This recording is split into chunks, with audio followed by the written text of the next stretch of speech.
Hello, everyone. Welcome to this next part of our video series on self-organization. Today, we're going to talk about operations based on the principles of holacracy, the Constitution version 5. Now, we are here as stewards of GaiaNet, and the purpose of GaiaNet is uniting all contributors to the new Earth in a regenerative network, facilitating the implementation of a community-type civilization. And we are here from our role as self-organization guide with the purpose to facilitate the construction of a new Earth through active co-creation support.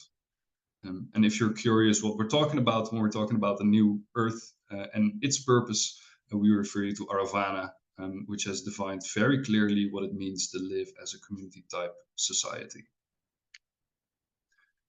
So that, in the end, we can co-create a new Earth that works for everyone. This is, of course, the big goal behind all the things that we're doing.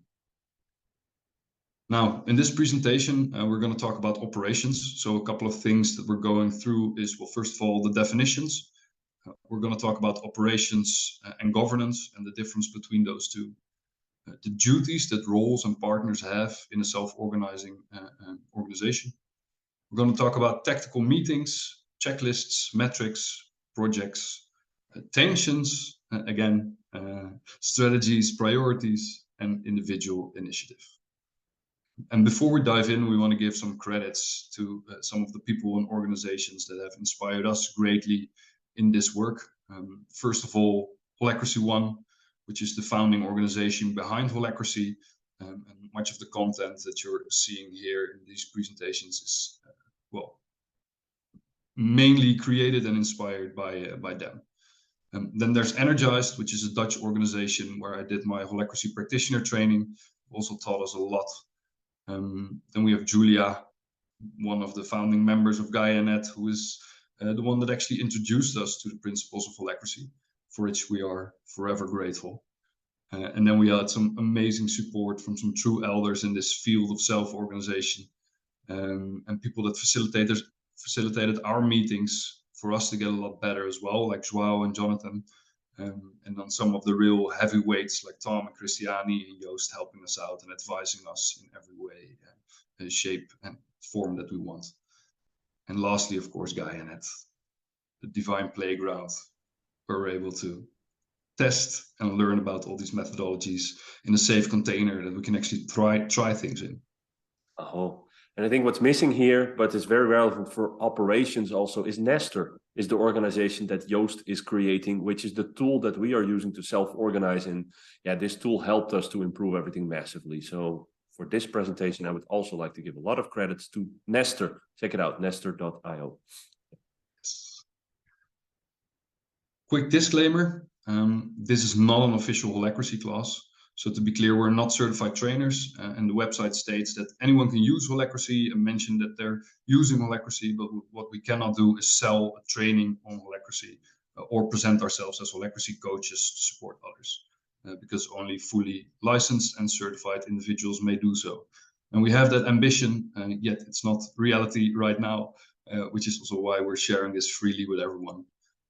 It is important to note that everything in this presentation, everything that we created is completely copyright free, so it's free to use in any way, shape, or form that you want. Well, let's talk some definitions for relevant for operations. And you've already heard the word tension. Some people think attention is a negative thing, but we'll go into deeper understanding of that later. For now, it's important enough to know that it's a felt gap by a role between what is and what could be. That means we as roles constantly feel into the purpose of the organization, we feel into the purpose of our roles, and according to the predefined accountabilities, we sense what is missing between the most ideal fulfillment of our role and our accountabilities. And those we define as tensions. You can also call them a creative tension. It's like the difference between the current situation and the most ideal, and that creates that tension of what could be. Operations is defined as generating concrete output as the organization towards its purpose. So that's really about deliverables. That's really about completion of projects, of products, of services, of whatever. So the operations is all about fulfilling the purpose of the organization, and it can be measured. It's concrete. It can be seen. It's tangible output of an organization. And then we have the tactical meeting, which is a meeting to surface operational data, share updates with each other, and triage these tensions that I mentioned into projects and next actions. So in principle, a tactical meeting leads to concrete output. That's why we call that the operations. It's also called an operational meeting, and we process our tensions. And the main purpose of a tactical meeting is to remove the obstacles in work that roles experience. So what's operations? Well, I mentioned it's processing these tensions on a continuous basis. And in a way, it's defined as a set of steps to process tensions felt by roles in the organization, leading to this concrete operational output and or modifications in the governance structure. And we'll also explain that more deeply what that means. But you can think of it that you need work and there's no role, there's no place where this work is living. And then that creates a governance tension, that creates an adjustment in the governance records to add that to the structure so that it's taken care of, basically. And a wonderful thing to keep in mind is that we are all just moving forward, ideally at ludicrous speed, as fast as we can. And we're not asking for permission anywhere, and we just go ahead, but we are creating tremendous amount of transparency to the other roles by sharing our movements all the time. And by doing so, we are tensioning the system. And in other words, we trust that everybody around us is awake, is alive, is paying attention, and is constantly feeling into their ideal fulfillment of their roles and accountabilities, and thereby also creating their tensions when we are moving forward as autonomous operators. And that's what we mean by tensioning the system. I already said that attention is not a negative thing, and that's very important to mention. It's more like a creative force. So again, it's this felt gap. It's not thought up with the head, but it's felt by roles as sensors in the organization. So these partners, they serve as sensing organisms, really, in the greater organism, and sensing these tensions that can move the organization forward. Because the way it's defined in self-organizing principles is that an organization is expressed as a living organism expressing an evolutionary purpose. There is some kind of guiding light. Its purpose being the boss. We explain that more deeply in the basics and mindsets. And these tensions are continuously to evolve the organism with all of these independent partners or actors processing their tensions and evolving the organization forward. But it's also important is to know that this can only function if there are clear boundaries, if there are clear meta agreements. That means social agreements, working agreements, contracts that we have with the legal entity, the contracts that we make together. And these are all meta agreements. They're higher level agreements that really create this container for the organization and the partners to operate within. And that creates clarity of what we do and what we are not doing. Right. So one of the most important differences between an organization working in self-organization or in holacracy in this specific case, compared to a traditional organization, is that in holacracy, any action is permissible unless explicitly forbidden by legitimate authority. While, on the other hand, in a traditional organization, usually any action is forbidden unless explicitly permitted by a legitimate authority. So there's a huge difference there. So this means that in your operations, as long as there's no explicit rule, which means a policy or a domain, or it's against the constitution, then you can just go, and you are actually then tensioning the system, as Daan mentioned. And if it then turns out that it's needed to create a rule around that or a policy around that, then that's possible within the governance structure. We talk about that more in the governance presentation as well. And you can kind of see this like this is a really important element. And this is something very unique. And this is something that you cannot really understand with your mind if you've never experienced it. So if you get a little bit confused here and you're like, what does this mean? How can everybody just go for it? Well, yes, it's possible, but it takes a couple of years of deprogramming and deconditioning. And also what we've heard many times is like, yeah, but can people just spend any kind of resource, any kind of money? No, there is one limit to this. Anything is permissible, and that's the spending of money that goes through budget control. But see it in a way that in a traditional organization, you have a function, and any kind of modification you want to make to the organization structure, or you want to start new projects, usually you have to go higher up to get approval for that. You usually have to ask your manager, especially when it's like to create a new role or a new function in the organization. Participating roles in a traditional organizations do not contribute to the governance structure of that organization. But when you start distributing the authority, you make all participating partners equally responsible for being the guardian of the organizational structure. And that is really beautiful, and it really takes a little bit of time, and people get a little bit annoyed by the length of governance meetings, and that they don't understand why they have to be part of making decisions on who gets which role. But you'll see once you run into a structure like this, how incredibly liberating it is. And yeah, you will. I've been completely liberated that I can now move forward freely. And I trust that other people do what they need to do because it's all made explicit. It's a unique environment that, yeah, we are not going to bring across in this little presentation, but you really have to go and do it. Yeah, like one of the things I've noticed for sure is that we're so used that nothing is allowed that when you start new with these practices, people tend to create a lot of rules and really create like many fixed boundaries. While when you're actually practicing and you surrender into it and you trust the process and you just let people go, then you notice real quick that, you know, people act in good faith, right? So the rules that they're energizing, they actually try to do the right thing. They're not trying to break anything. So usually there's no rule needed, and people can think for themselves and already know like what certain boundaries are or would actually make something worse. And if not, they usually ask first to someone who actually does know, right? So it's really an exercise to just let everyone as free as possible, so all the rules can pursue their own purpose freely. And that's also like the strategy around rules, because, you know, anything is permitted as long as you don't break any explicit rule as described by domain policy or in the Constitution. And the strategy around rules is actually to have as few as possible, but as many as needed. You know, boundaries are needed in order for everyone to be able to go at these speeds. But you also want to give people as much freedom as possible. So this is like a constant balance, and just varies enormously for different organizations, different teams and whatever. So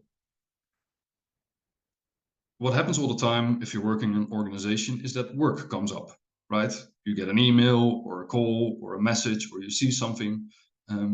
So work comes to your desk, as they say. Now, the first thing you ask yourself is, does my role care, right? So everyone has one or multiple roles that they're energizing. All these roles have a purpose and one or more accountabilities. So you check just, you know, does this feel like it's part of my role to work towards its purpose? If yes, you can go and just execute on that. Now, if not, then you ask the question, does another role care? You know, you look around, you look in the governance structure, the governance records, to see if another role cares. If yes, ask that role to go and execute. This is something you can ask for in tactical meetings, for example, or just directly to the role, of course. Which is also unique in self-organization, that you ask for work from other people and you kind of expect them to go and take on the work. You don't have to go to your manager to ask your colleague to go and do that work when they refuse to do it. It also liberates everything. No more management. Yeah, for sure. Yeah, no more bottleneck, because that's usually what happens, right? There's all these different work and questions and requests coming to that bottleneck being the manager, and they have to decide all these different things. So many things just don't get their attention in the first place, and they just kind of, you know, fade back into the background.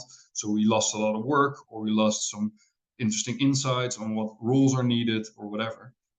So it's really really getting rid of that bottleneck. So if another role doesn't care, you can check if the circle cares. So it could very well be that it does fall under the purpose of the circle that you're in, but there's no specific role there yet, thinking about that specific work. So what do you do then? Then you take it to governance, which we go very deeply into in the governance presentations, or you take individual initiative. We'll go back, go a little deeper into what that means later, or you ask the circle lead. Now, if your circle does not care, then we go higher up, right? So maybe it doesn't fit the purpose of the circle that I'm in, but maybe it fits the whole organization. Could very well be. Then you can take it to the relevant role or circle somewhere else in the organization. And that could be, well, any circle. Then lastly, if that doesn't go, the organization doesn't seem to care, then of course it's still possible that you care, you know? So that's the last question. Do I actually care? If yes, go and execute, but leave the organization out of it. And then of course there's also the option that you don't care either, and then it's easy. You can let it go. So this is a beautiful quote. It's also in the Basics and Mindset video, because holacracy turns the tables on how authority works. Safety checks are built into the system to prevent organizational harm. That means that asking for permission no longer has to be the default, and all employees can drive fast. And this is what happens, you know, we can just, because we have all these structures in place, everyone can just go and start doing work and tensioning the system, trusting all the other roles to bring it in through that process, through that system that prevents organizational harm. And that creates this evolutionary organism that Daan talked about earlier, where, you know, there is this bigger purpose, but the way we express that purpose changes based on how the environment changes, right? And that needs to be sensed in through all these roles. And then the organization adapts and adjusts just to work towards that purpose, without any speed limits where they're not needed. So a little bit about the duties that a role has. So again, the role is different from the soul, right? So as a person, we step into an organization and we energize one or multiple roles. And these roles have certain duties. So the first one is processing tensions. Well, we talked about that already quite a bit, right? The role senses into the organization what is needed, where are we at now, where could we be, and it has to process those tensions and actually to move the organization and the role forward.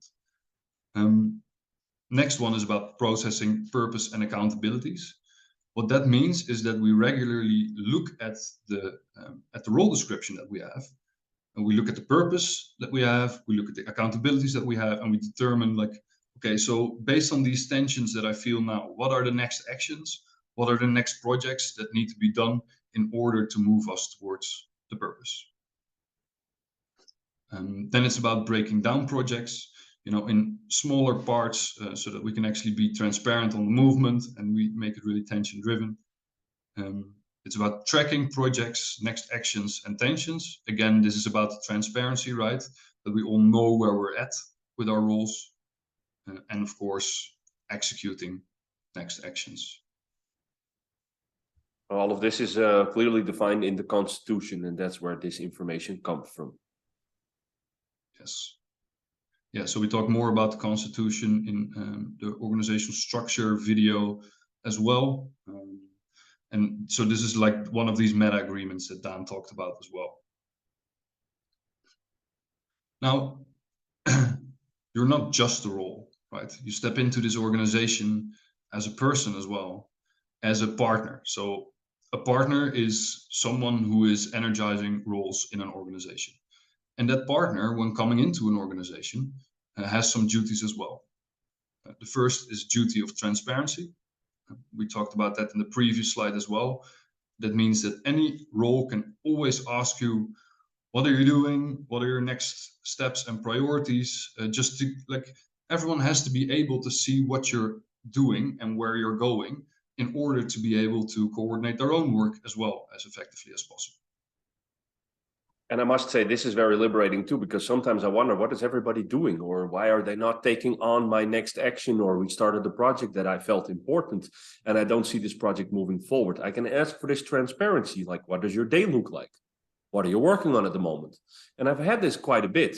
And when I do that, just get some information and everything becomes clear. And you see that the other person, the other partner, really has the best in mind and in the heart for the organization. And then, your tension is usually resolved, and then you have to wait a little bit more and just practice some patience. But this transparency helps. And I found this more difficult in traditional organizations because I felt my colleagues then felt that I was being nosy or trying to control their work or but when you make this agreement with each other, then it becomes a game changer. Yeah. Yes. So the next one is the duty of processing. This is also an important one because this is, about three things. This is about processing requests to clarify, requests for projects and next actions, and requests to impact domains. This is also a lot about helping out the other partners, helping out the roles in order to for them to be able to do their work as well. Right. So if something is unclear for a specific role, it's very important that you process that, right? That you help these other roles see what you mean or how something works. Then there's requests for projects and next actions about processing this. So that doesn't mean that if a role asks you to do a certain project, you have to execute on it now. But it does mean that you have to process it. So either you plan it somewhere, or you put it on a list or whatever, or you just say, no, we're not going to do that because there's no priority there or whatever. But it is important to process it.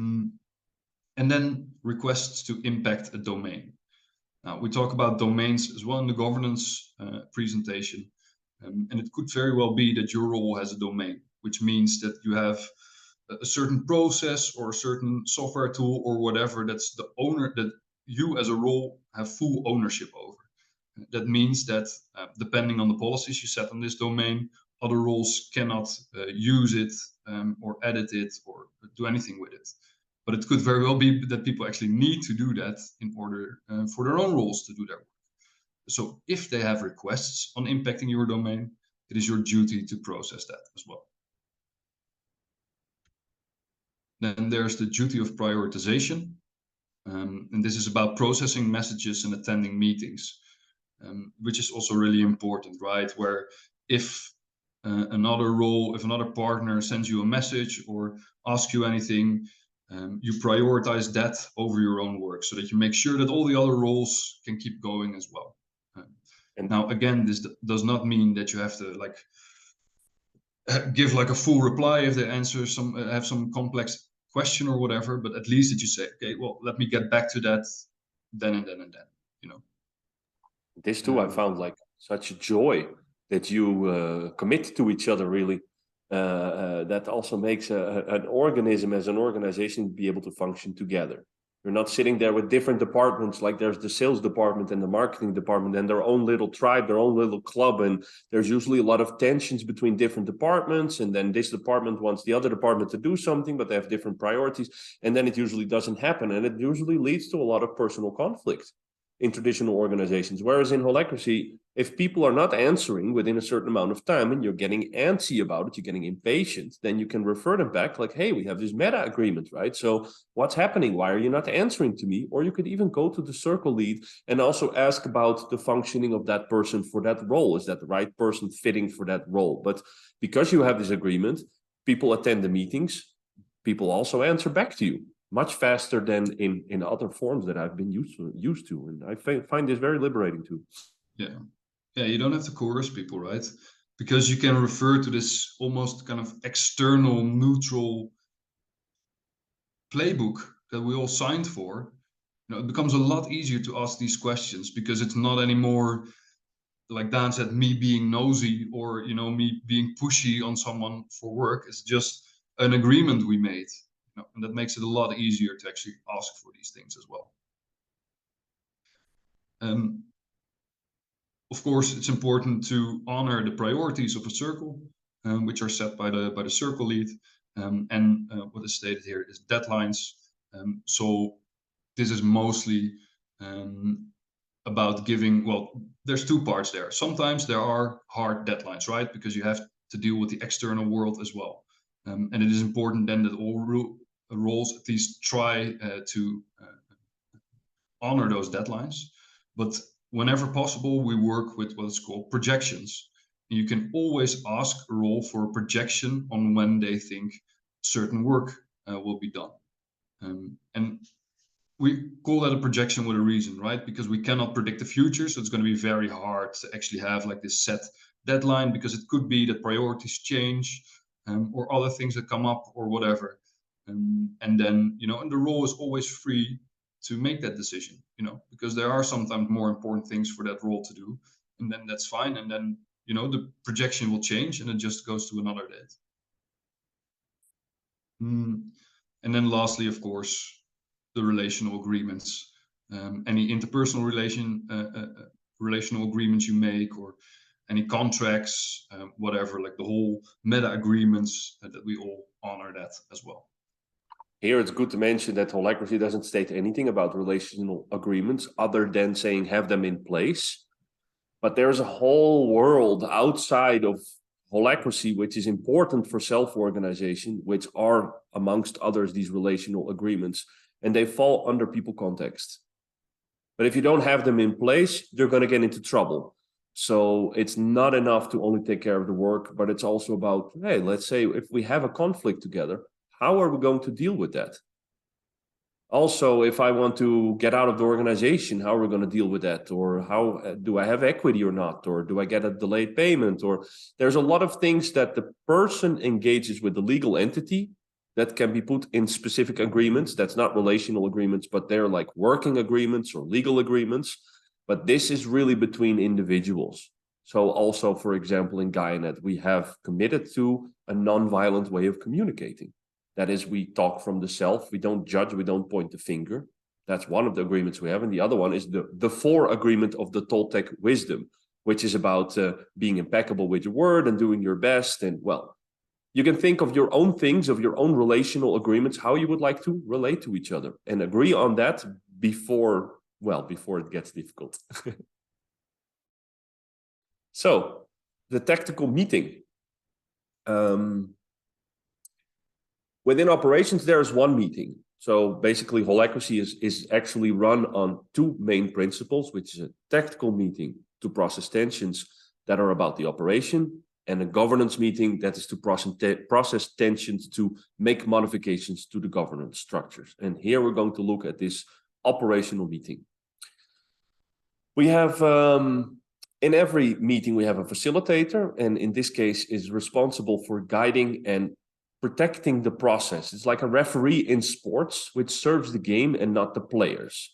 And the purpose of this facilitator is to honor the constitutionally defined meeting process. And that's it. Facilitator is not doing any work, is not giving any work to anybody, is just there to make sure that the process is followed. And this facilitator works in pair with the secretary in the operational meeting, and by the way, also in the governance meeting.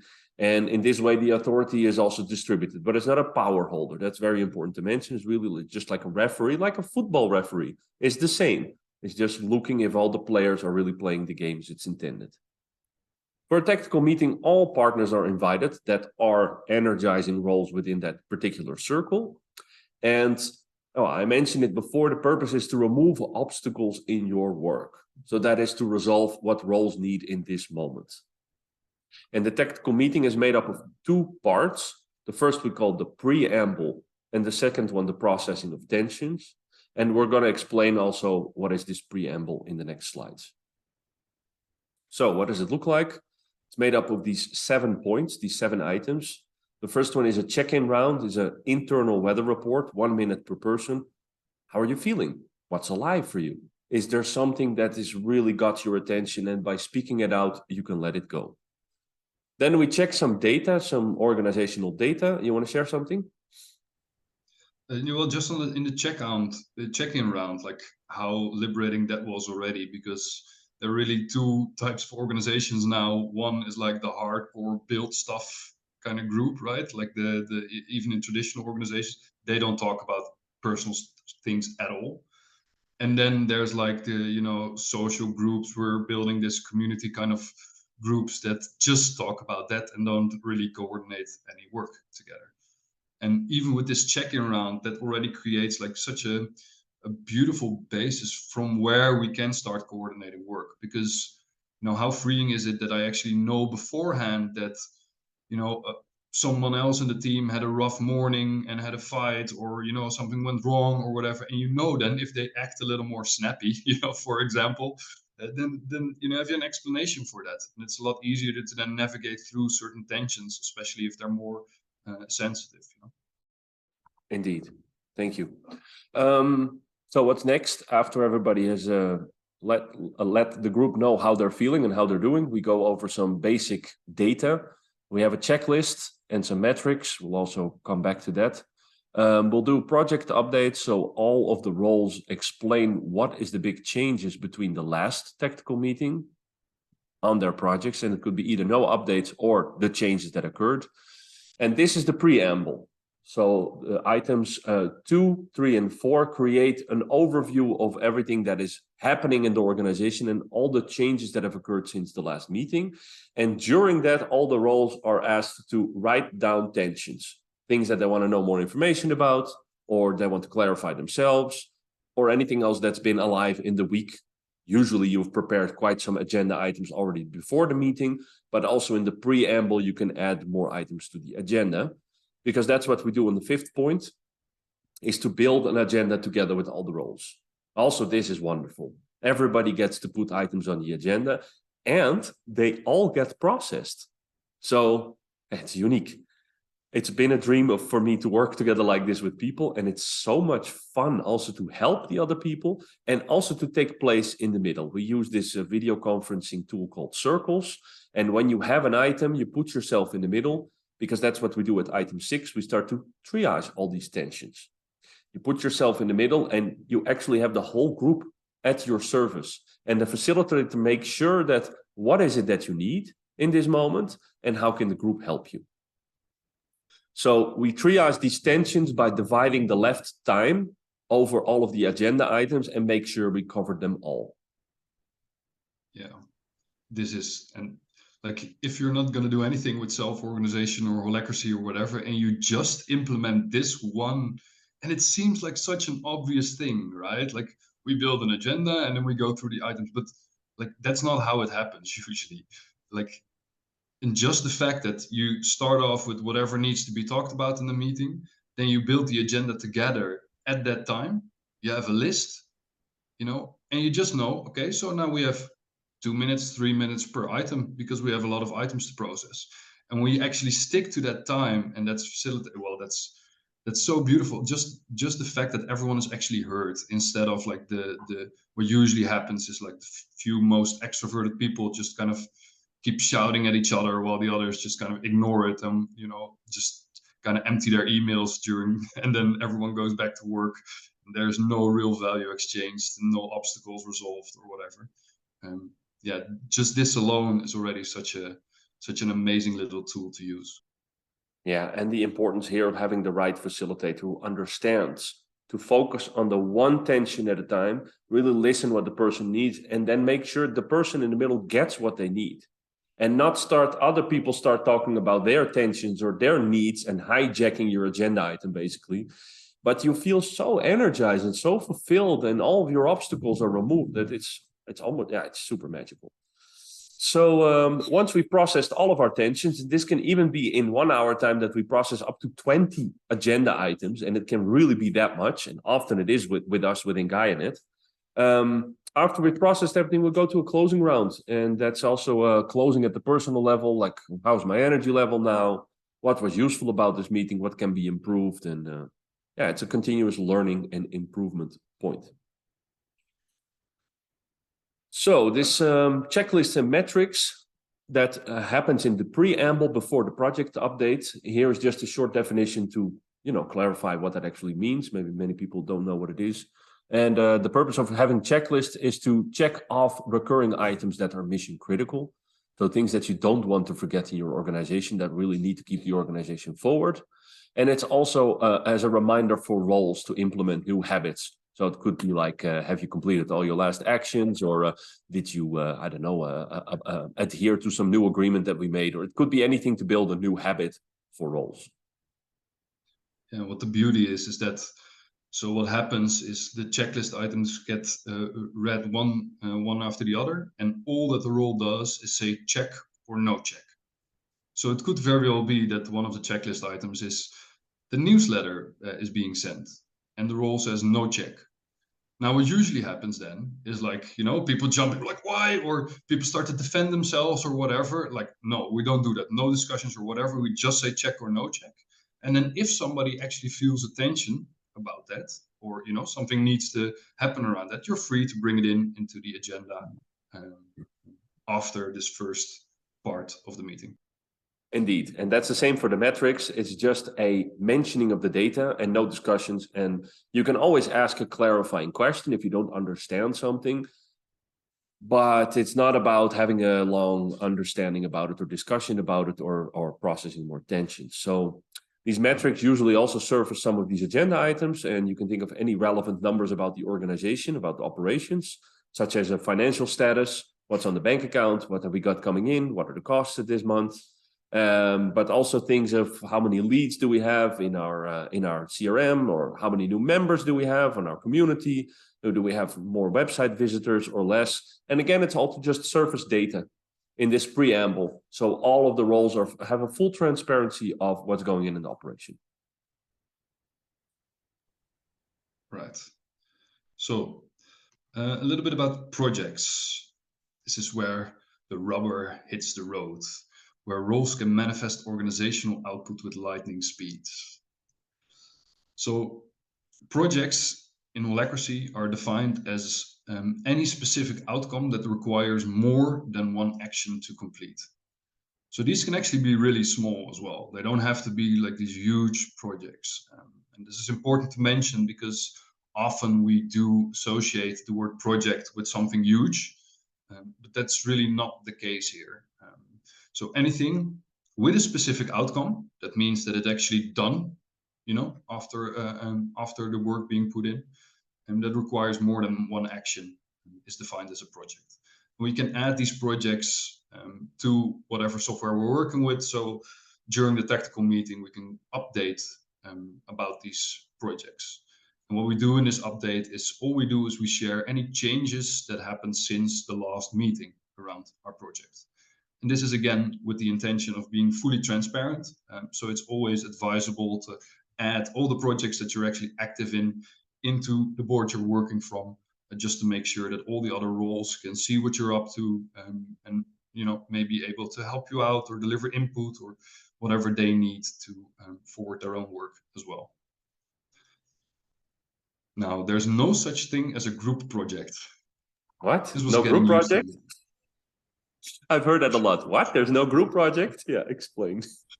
Yeah. So this is definitely this is an interesting one, because what we did often hear is that it almost feels lonely to not have a group project, right? It's like, oh, do I have to do everything myself? No, you don't.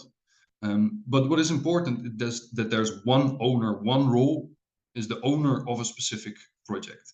So that owner, that role, is actually always responsible to give the updates and to move the project forward. Because, and you might have had this in the past as well, if you send out a request to a group of people for one specific action, for example, can somebody do this for me? Of all these people, like, it's not going to happen. Well, if you say, Daan, could you do this for me? Then the likelihood is a lot higher that it actually happens. And that's kind of like the idea. So we really have one owner of a project that's driving it forward.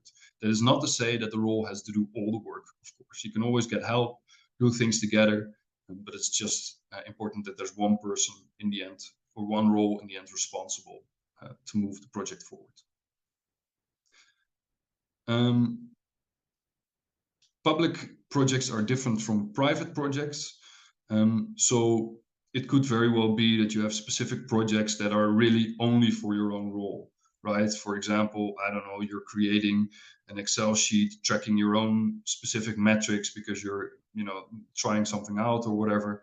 You don't have to update all these kinds of smaller things that you're doing just for yourself in the tactical meeting. This is just about the public projects that are actually impacting other roles in the organization at large. Now, a project is always your project. This is really the same as that there's no group project, right? You are really the owner of that project. And an interesting one is that tracking is different from doing. And we also talk about this a little bit in the governance presentation, where projects is actual output that's being delivered.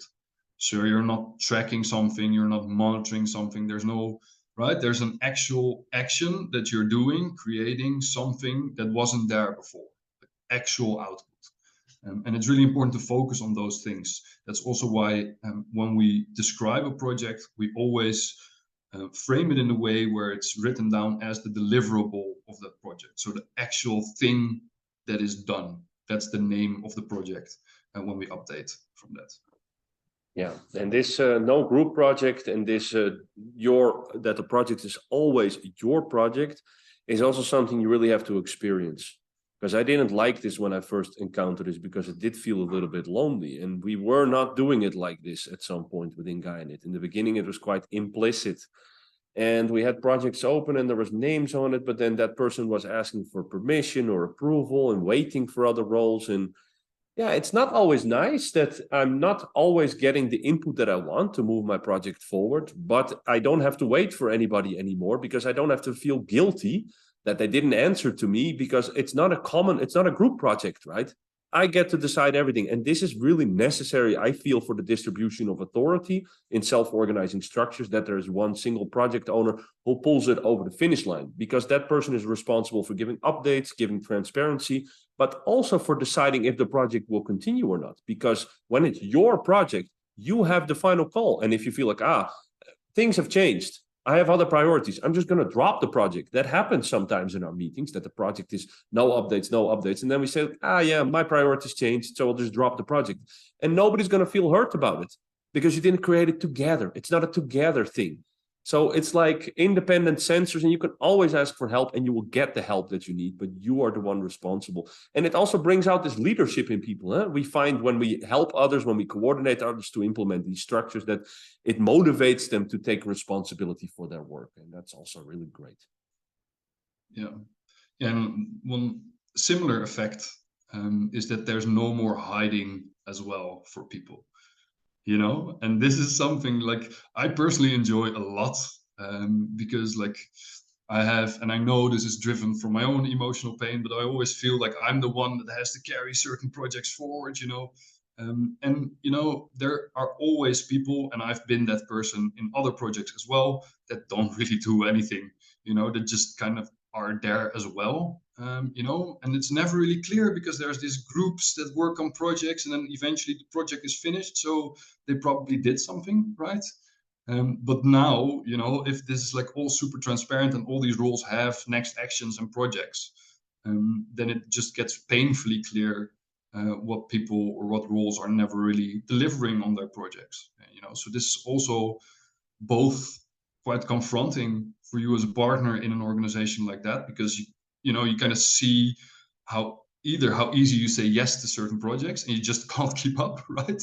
Or how little work you're actually doing compared to how much you feel like you're doing.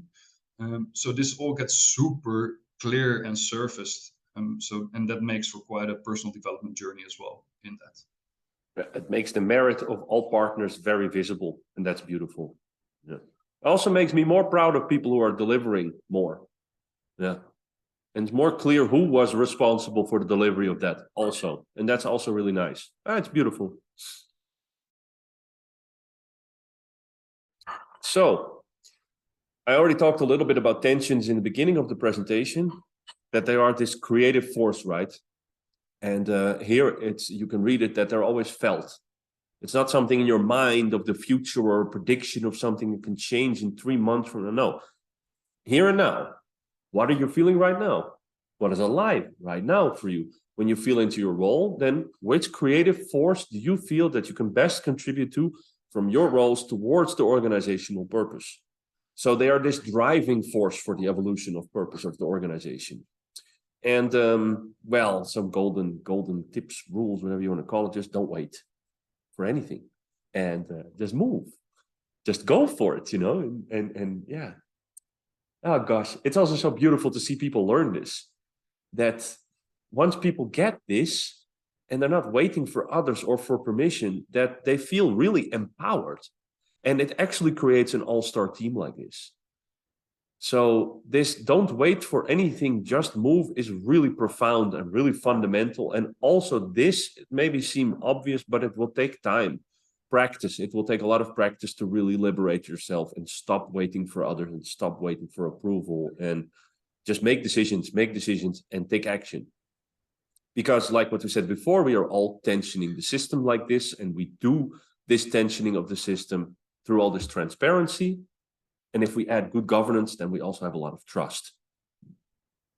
I'm kind of reminded about like my son. He learned how to ride his bike last summer, and it really like what you just shared really reminds me of that. Of like, first, he really wants you to push him and to hold the bike, and at first you kind of need to, because he's gonna fall. But then after a while, he's kind of fearful of like, can I really go? Can I really just go? And it's like, yes. And he's like, nah. And you kind of hold him, and then you just let go, and he doesn't notice, and he looks around and then realizes that he's actually doing it himself. And like that moment of empowerment of, okay, I can actually go.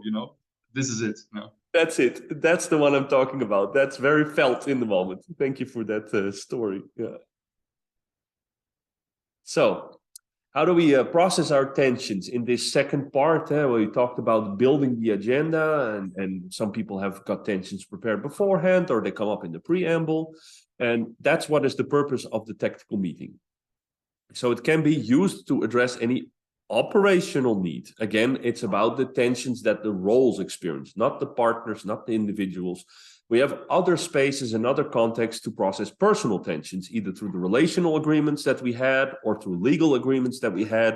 If you feel that your payroll is not good, then that all happens in the so-called people context, in another container.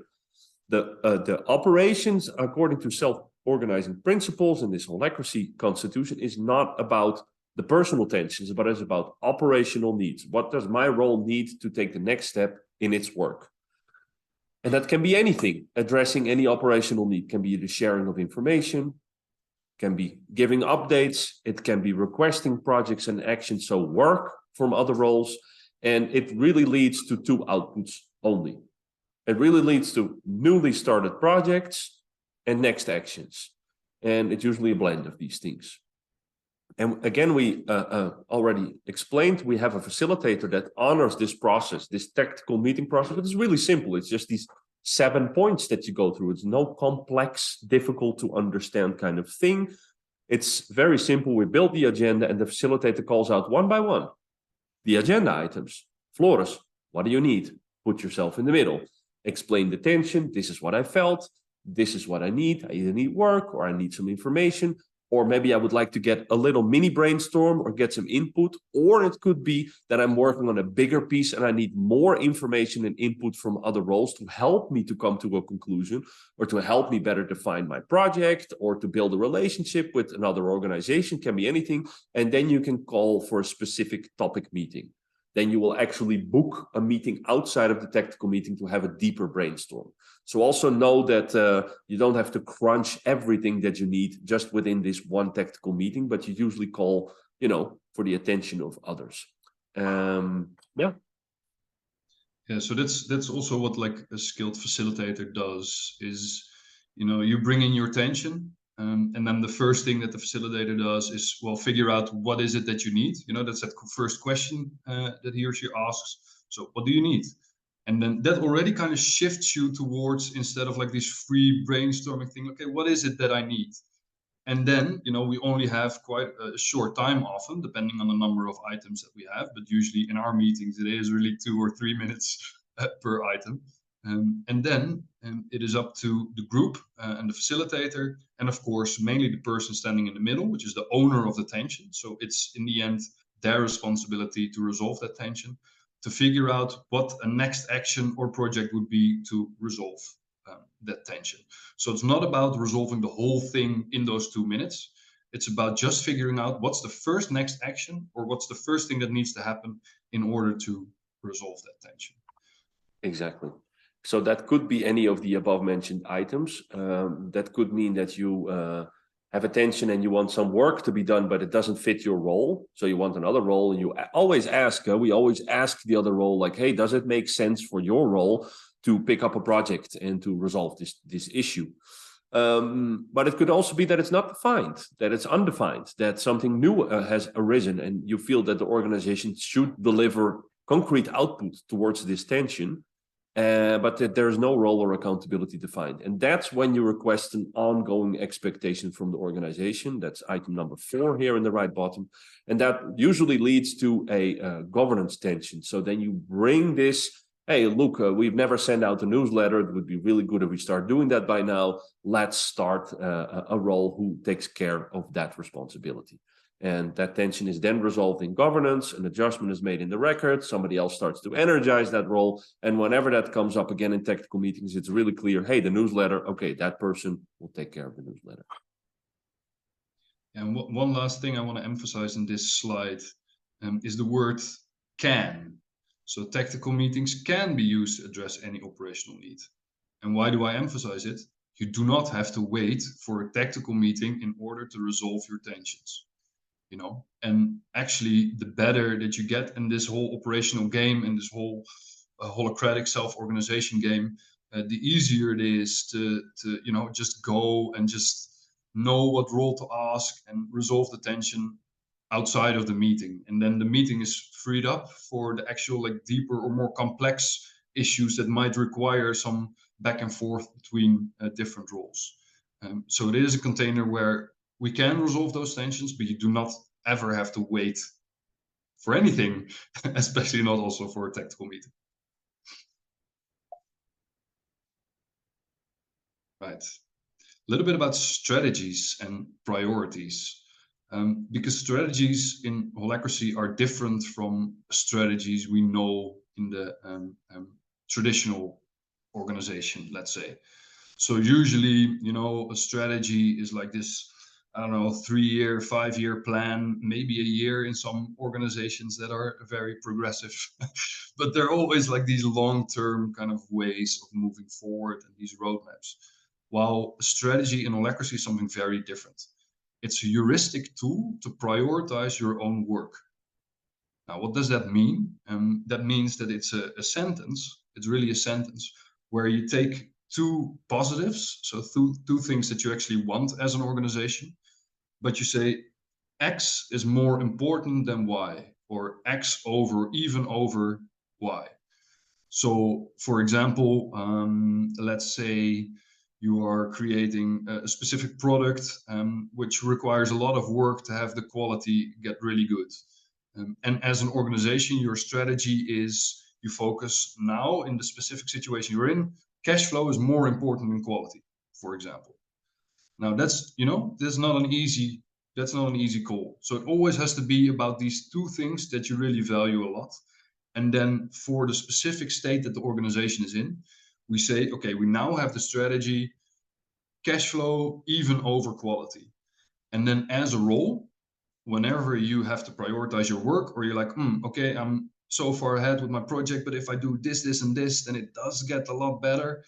But the client didn't really ask for it. Okay, now we have that strategy, so it's clear what to do, right? We focus on cash, not on the quality. Now, these strategies are defined by the circle lead of each circle. And what is important is that, well, it is really the accountability of the circle lead, but that's not to say that you're not allowed to do this with your whole team or your whole circle. Even Brian Robertson in the book around holacracy, he advises to actually do a strategy session every, say, 6 months, for example, to reevaluate the priorities of your organizations and to together create this new strategy, what to focus on and how to prioritize the things that are actually happening. So this way of defining a strategy is really a shift from predict and control, you know, where we try to predict the future and then really control every step of the way, to sense and respond, where, you know, we're constantly sensing and responding to the environment. And then we have this compass instead of a roadmap that can guide us the way for every decision that we want or need to make. this also means that it's actually, instead of like these big strategic, PDFs with many pages of text, that nobody really ever reads, it's actually playful, it's engaging, it's really directly usable. It's something that we actually use in GaiaNet. It's actually a sentence that then comes up every now and then, like, oh wait, oh no, well, because this is a strategy now, therefore the action is a lot more clear. And again, it's really important that it's always a choice between two positives. I do want to emphasize that. So it's not high quality over bad quality, for example. Well, obviously, right? That's like, it's really about like kind of killing those darlings, or really when it's really hard for you as a role to make that decision, then there's that compass. Yeah, there's two examples for me that helped a lot. In our current strategy, which is leads and cash, even over big visions and new ideas, let's crunch down on delivering value to the world and generate revenue with that, because we really need cash flow at the moment. The other thing that helped a lot was recruitment and capacity building, even over community engagement. Because we have this Mighty Networks environment with all our members, and I feel like as a steward, as a founder, responsible for creating a bubbly, buzzing environment out of it, but we are really short-staffed. So you see that it's not like the community is not important anymore. It's not like new ideas are not important anymore, but these other things are more positive. And I've really dropped a lot of projects. I've changed my direction. And it's amazing, 2-3 months after the launch of this strategy, what's coming out of my hands. I'm really delivering towards the strategy. And I'm loving it, man, because it's a compass. It's nobody telling me this is the roadmap, these are the books, these are the steps. No, I'm still free in every moment. And again, liberating. So we talked a lot about roles, and in the governance meeting, the governance video, particularly, we talked about accountabilities and how the work is coordinated. We've talked about how to distribute the authority. But what if something comes up and it's undefined? And we said before, like, if you feel something, then just go for it. And it really means like, just go for it. However, if you do not hold a role with specific accountabilities, and or it's not defined in the purpose of your circle, then there are some checkpoints for yourself. Here is a checklist that we're going to go through, that you can always move forward with a so-called individual initiative. But again, there's some conditions. So let's check what you need to check for yourself if you want to take action. So maybe to add a little bit, so as a role, you often have a purpose, and a purpose is this bigger goal, right? So it doesn't have to be that a specific accountability is already mentioned before you're allowed to do any work in that, right? But you are acting as a role in that organization. That means that you're acting towards the purpose of that role. So that's kind of the container. But, as a person in an organization, of course, you're not just your roles. Right? There more comes up and you see more things, and you all have like these different skills and things that are maybe not captured in your role as they are, or different roles. So it could very well be that you still want to take action. And it could even be that you want to take action when there's actually another role that is already focused on that work. That could also be. And it could be because you think they're not fast enough, or you need it now, or whatever.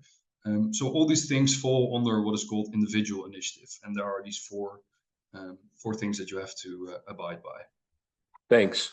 So the first one is you are acting in good faith to serve the purpose or express the accountabilities of some role within the organization. Is what Floris just mentioned. Like, some role was responsible, but it needs to happen now.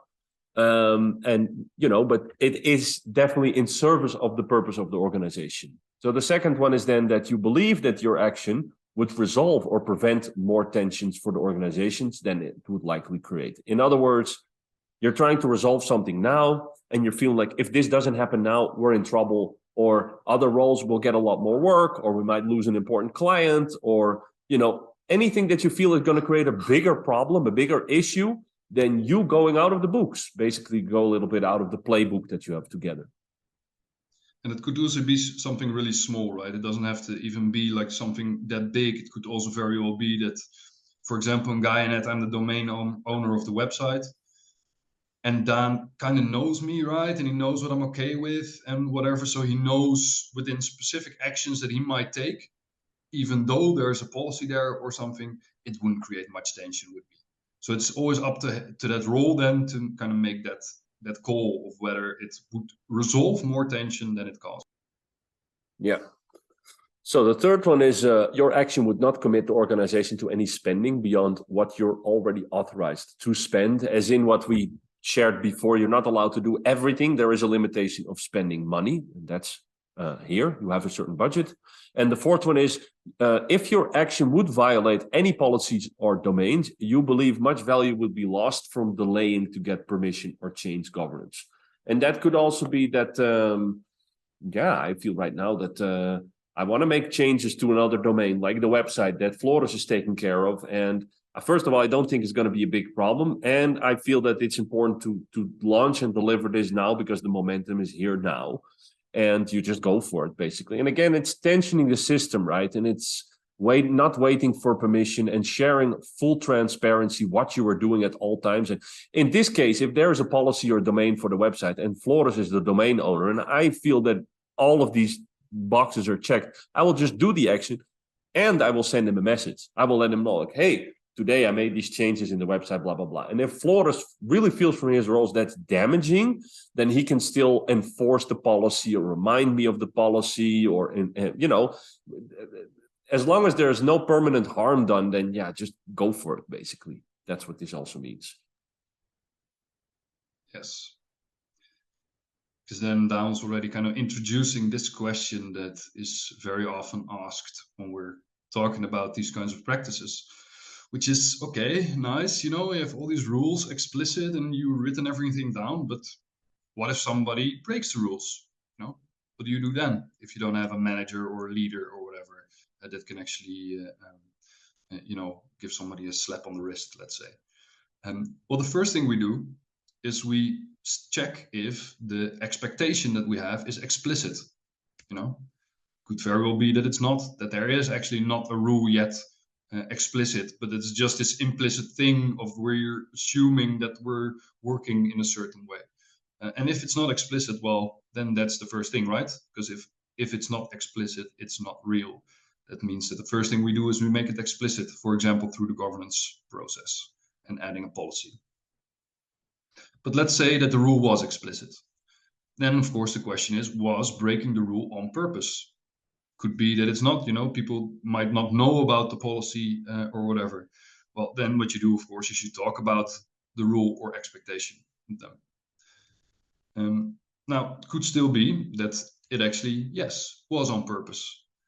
Then we check, does it fall under individual initiative? What we just went through, right? Does it check all these boxes? If yes, well, then you can discuss the reasoning and let it go. So I can talk to Daan. What happened? I see that there were changes on the website.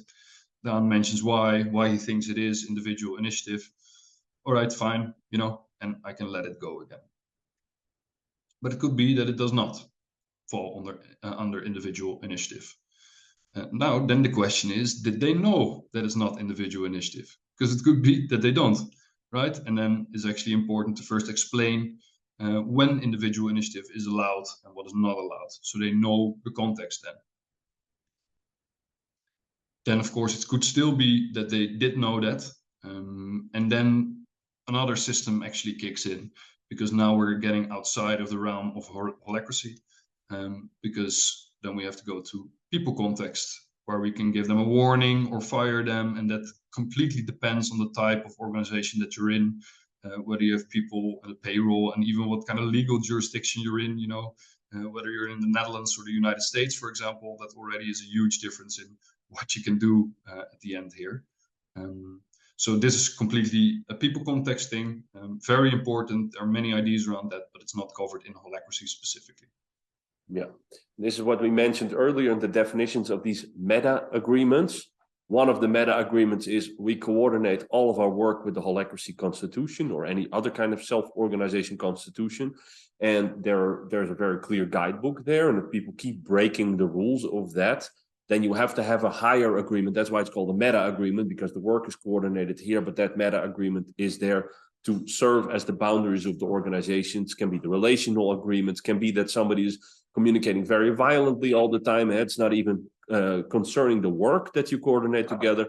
And again, like Floris said, this is all dealt with and processed in a whole different container, which is called the people context. But this presentation is about operations, not about the people context, and operations is about the coordination of work. So we're going to leave that subject here. So we're complete, and it's time to go to ludicrous speed. If this is all landing for you, then be prepared that everybody's going to fly away and drive lightning fast and really crack at it, feel really empowered. And yeah, this also means that this is a way to co-create a world that works for everyone. This is also why we are doing this. This is our active co-creation support to create this educational material, not only internally for our organizations, but for the whole ecosystem. And yeah, what else? Relevant to close off. Well, for me, it's just, that empowering, it's just so fun to kind of operate in an organization that works in self-organization, with a self-organization method like Holacracy, right? Because it is so freeing and empowering that you can actually just go at your own pace, and it could be ludicrous speed, it could be slow, it kind of depends per person, per role, whatever. But just like the ability to truly like kind of feel that autonomy and still being interconnected in that field of creating this purpose all together, but being completely free to act in whatever way you see fit in order to move towards the purpose. That's just, yeah, it's so beautiful. And yeah, I hope for everyone to actually be able to experience this at one point or time. Yeah, I've never experienced this before in my life. I think I've been looking for it for a really long time. I've been trying a lot of different methods. With a certain audience in the university, creating my own projects, my own companies, and it's never really landed and clicked until we are trying it out in GaiaNet. And I also believe that is because we are really looking for what does a new paradigm feel like, and how would that work? How would we envision a planet where there's no more abuse of power, basically? And if there's no more abuse of power, and if there's no owners, no more bosses, no more employees, because that's also what I feel is needed to reduce abuse of power. It's not going to eliminate it, but it's definitely significantly going to reduce it, is that there is an equal distribution of authority. And to have an equal distribution of authority, you all need to take responsibility for the organism as a whole. There's no more, pointing the finger, blaming and shaming is no longer possible. And what I also learned in this journey with GaiaNet is that if we want to have 100% trust in our societies, 100% trust civilization, then you need 100% transparency. And this holacracy, this self-organizing principles, distributing authority, and working together like this, I feel it really only works when you have all this transparency together. You can't implement fractions of this and then hope to get the same result. So that's one pointer, one final closing word I want to give. Like, it may sound overwhelming, it may seem complex, all of this, but understand that the longer you practice this, the more the rules will fade to the background. And the more it becomes natural. And it's like playing the instrument together. In the beginning, you need to grab the chords. It's really complicated and difficult. Then you learn to play your own songs. Then you learn to sing. Then you get into flow. Then you get together with the band. And then you just start jamming, man. And that's when the magic happens. But it takes a couple of years with an organization. So that's the one thing. And the other is like to really liberate the human being, to liberate the spirit within ourselves, to be a fully autonomous creator in an autonomous network. We need to take responsibility, we need to take leadership, and we need to work together without, without pointing the finger. So, and this is a possibility to do that. And so, yeah. But take time, study, and also if you want to implement this in your organization, then please get some professional help from anyone. Yeah, I would recommend against trying to freewheel at this and reading a couple of books and blog articles and just go for it, because the faster implementation is really achieved with adequate professional facilitation. Yeah, I think we probably learned more in like 2-3 months of professional facilitated sessions than like the year or year and a half of just like reading all these blogs and just watching videos and whatever, because it's a practice. It's much more than a theory. It's much more about the mindset than about all the rules and all the tricks and things. You know, it's a deep shift, and that's only really possible if somebody can actually call you on all the kind of old school beliefs that you still might have about traditional authority and how work is coordinated. You know, because that does leak in if you don't have somebody who's really strict on that, especially the first period. That's it. Great. Wonderful. Thank you for watching. Check out the other videos for the whole overview, and see you in the new earth. Ciao. Aho. Ciao. Aho.